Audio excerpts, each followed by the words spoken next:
Allah qorusun, insanların arasında yayılmış ən böyük günahlardandır ki, insanlar görürsən öz qonşusunun qadınına, öz qonşusunun qızına göz tikir, yəni onun halalına göz tikir. Allah Teala hər birimizi bu murdar əməldən qorusun. Hətta bununla fəxr eləyib və bir-birlərinin yanında öyünürlər ki, məsələn, mənim filan qədər qadın tanışım var və s.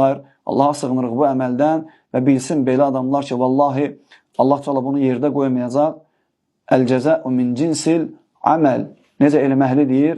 Cəza əməlin növündəndir. Sən edirsənsə, sənkini edəcəklər. Muhammed sallallahu aleyhi ve sellemin yanına bir cavan gəlir, deyir ki, ey Allahın Rasulü, namaz qılacam, oruç tutacam, zəkat verəcəm, həcc eləyəcəm, lakin icazə ver, zinad eləyim. Muhammed sallallahu aleyhi ve sellem sahabələri yanında olanda gəlir o, sahabələr onu qovub uzaqlaşdırmaq istəyirlər ki, yəni bu nə sualdır və ya bu nə istəkdir? Muhammed sallallahu aleyhi ve sellemdən istəyirsən. Muhammed sallallahu aleyhi ve sellem rəhmət peyğəmbəri idi. Allah Teala buyurur ki, İnnə arsənnəkə rəhmətən lil aləmin. Həqiqətən də səni aləmlərə rəhmət olaraq göndərdi. Deyir ki, buraxın onu qoyun gəlsin, yaxınlaşsın. Gəlir, yaxınlaşır Muhammed sallallahu aleyhi ve sellemə və Muhammed sallallahu aleyhi ve sellem hər birimizin başa düşəcəyi bir üslubda ona o əməlin murdar olduğunu öyrədir. Deyir ki, sənin anan var, deyir ki, var. Deyir ki, bacın var, deyir ki, var. Deyir, xalan, bibin və onların qızları var. O da deyir ki, bəli, var ya Rasulallah. Muhammed sallallahu aleyhi ve sellem deyir ki, Ətuhibbu li ummik, istəyərsənmi kimsə sənin ananla zina etsin?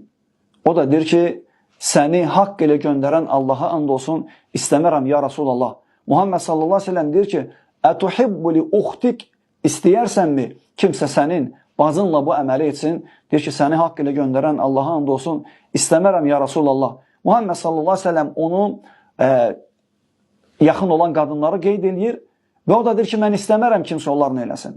Və Muhammed sallallahu aleyhi ve sellem deyir ki, sənin eləmək istədiyin o qadınlar ki var, onlar da kiminsə anası, bacısı, xalası, bibisi və onların qızlarıdır. Və adam peşman olur.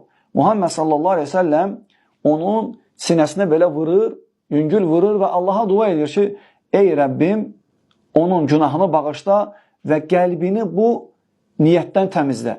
Bu hədisi rivayət edən deyir ki, həmin insanın qəlbinə bir daha bu murdar əməl gəlmədi. Vallahi böyük bir günahdır. Sən kiminlə eləyirsənsə, Allah subhanahu wa ta'ala onu sənin öz başına gətirə bilər. Murdar bir əməldir. Belə əməldən çəkin. Yəni xəstəliyidir, qəlbi xəstəliyidir. Allah qorusun, Allah Teala'dan istəyirik ki, Allah Teala bizim hər birimizi bu murdar əməldən qorusun.